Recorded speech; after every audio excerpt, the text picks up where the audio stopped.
Okay, this is a new range of videos I'll be doing on this channel for all you monster fans and monster mask collectors. I've got back into it again in the last number of years.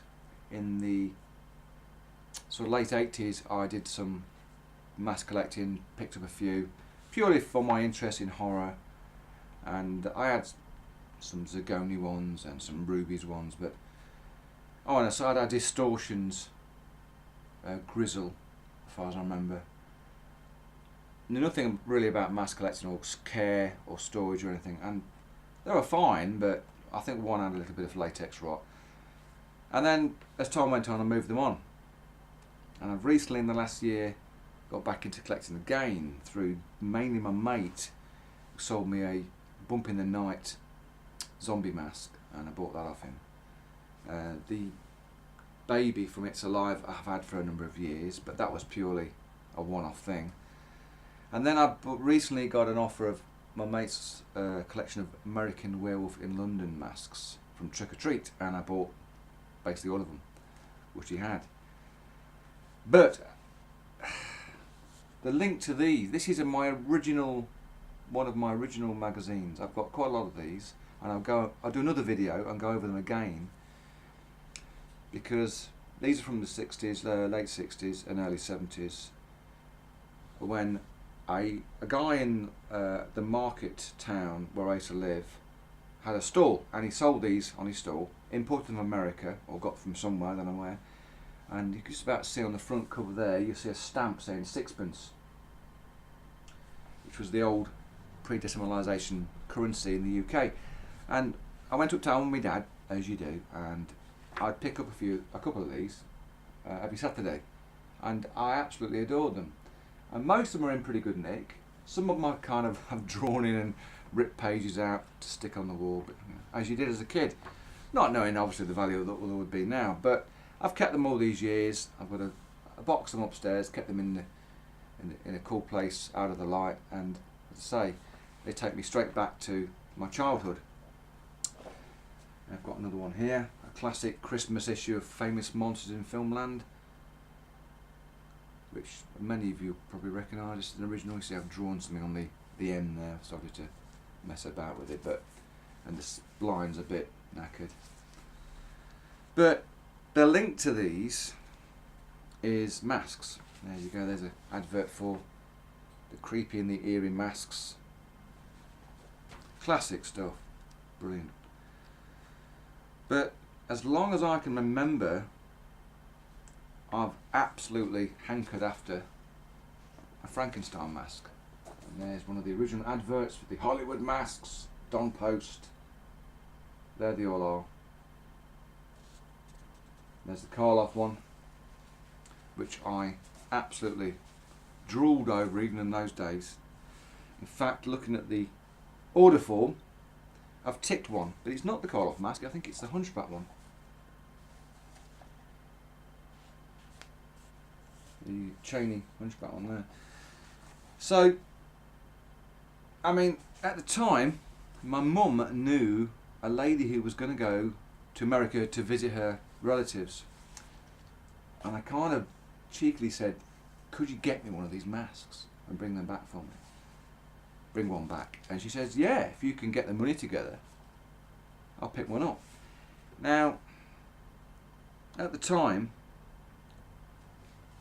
it was kind of the early 70s, and it would have been converting dollars to pounds at the dollar rate in those days. It would have worked out something like £53. Now that was a lot of money at that time, bearing in mind that when I first started to work in the 70s I was getting £20 a week wages, so 53 quid was a lot of money even in those days for these masks. Looking back, you know, what they're worth now and how rare they are, I should have, you know, somehow got the money together, but I just couldn't do it. My pocket money just didn't stretch to that amount. So it continued, and I never did get a Frankenstein mask.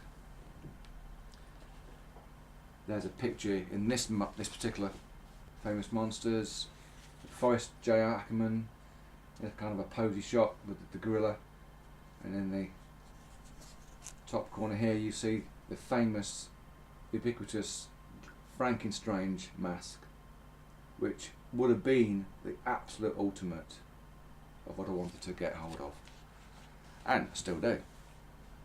I keep seeing them on the internet. People have got 3 or 4 of them. I think, God. And the price is just astronomical.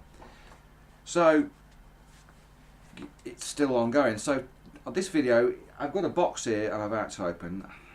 I did find a Frankenstein Universal Studios mask a few weeks back. It was the rubies one, the greeny colour one. It's kind of the common one. And I got it for a very, very good price, very cheap UK price. But when it got it, it was damaged, it was ripped, and it started to go all sticky, latex rot around the chin area. So I sent it back and got a refund, because that would have only got worse. I could have just probably just filled it and displayed it. Another picture of Boris Karloff with the Don Post Karloff mask. Killer. So ongoing. So this isn't anything magnificent such as one of those, but nonetheless it's a nice find. It's not a totally vintage, it's 1997, but it's a Frankenstein mask. So, and it's kind of a cross between the Karloff and a strange one, so somewhere in between. These haven't come up. I've not seen any of these in the UK. They mainly turn up in States. So they sell on eBay, who turn out to be another fellow artist like myself, into the same kind of stuff as myself, does pretty much a similar thing in terms of he sculpts in latex as well, he does mass himself. And nice bloke. He's got a DeviantArt account, and I went on there and seen all his stuff he does. Very talented, very impressed. Werewolves, monsters, the lot. So he's had this for a while, he said, and kept it really well. Out of the light, stored it well. So let's just get in here and have a look at it. And when I open it, you'll see which one it is. It's not perfect in terms of what I want, but nonetheless, condition. I will be covering a lot of masks on here, on these new videos, and tips, and some modifications that I've done on a few. There we go.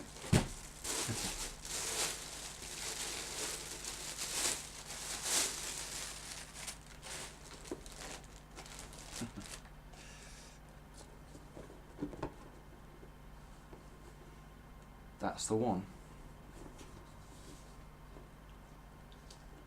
Oh, it's nice. Still got the barcode tag in it.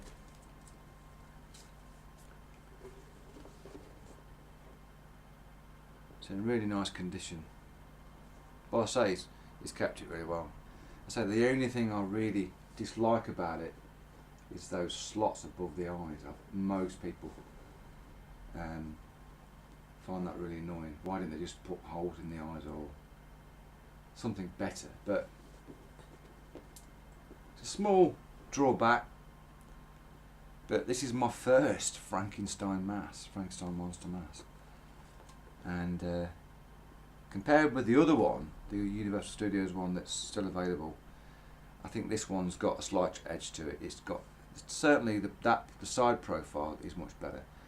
I don't know what to do about these. I mean, I'm not going to do anything to the mask, but when I display it, I'm going to try and match the colour of the skin and see if I can make them less prominent.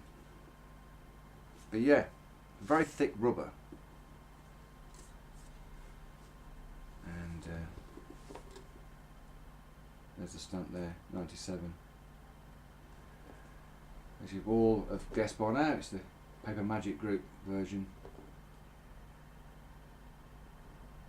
But it's not bad, it's not bad. I didn't pay a great amount of money for it. So I'm pretty chuffed with that. with it being the first Franky mask I've ever picked up. If you look online and look at what's available now, currently, there's hardly anything. There's a bottomless pit of abominations, as we all know. They're just dreadful. But in terms of authentic looking vintage Universal Studios, whatever, it's very thin on the ground. So I'm gonna pack this up and get it padded out. I've run out of foam heads at the minute, so I'll probably pack it with the same stuff he's packed with, which is just foam, airbags. But that's really good. Thanks to Gary, the seller.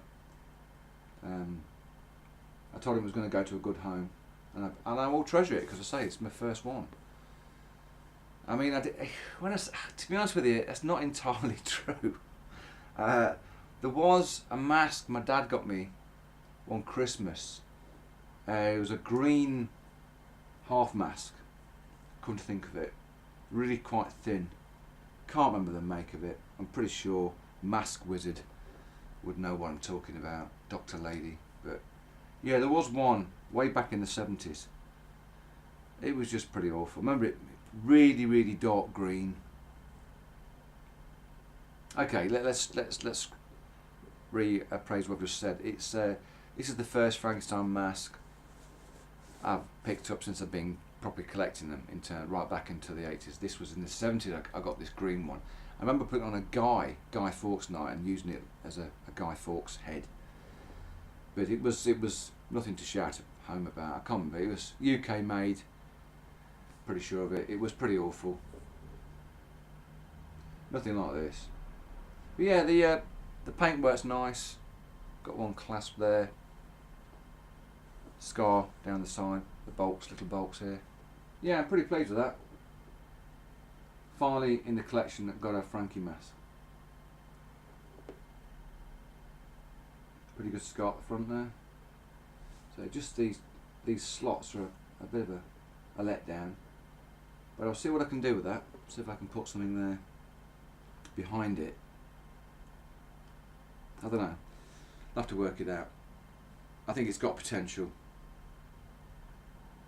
But really good condition. No rot, nothing. No rips. There's the keyhole. I'll be doing separate videos on re-keyholing masks, because I've got a few masks here that need doing. I did the Bump in the Night zombie, because I do collect them and I do wear them. And I'll be talking about the wearing of them as well, and the upkeep, because I do a lot of creative videos. Some people just buy these masks, stick them on a stand and don't do anything other than just have them on display. No, the werewolf one here, the ghoulish one I wore for Halloween. So to me, they're double edge to it. You know, it's a display thing, and it's also, I do wear them and do videos with them on. Something creative. But there you go. Paper Magic Frankenstein 1997 vintage. First Frankenstein, proper Frankenstein I've got ever, really, apart from that 1970 thing I had, which I don't think I've got any photographs of it now. I've not. It's just can't remember it. Not a clue. Right, that's it. So I'll see you again with some more mask chat. Maybe I should call this channel Mask Chat. Creepy Cheapies, Dr. Lady, Mask Chat. Maybe that's what I've got to call it. So there we go. Yeah, excellent condition.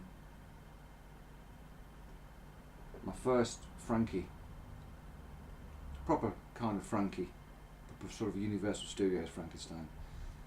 And I can say I'm quite happy with that. Right. That's it. I'll see you later.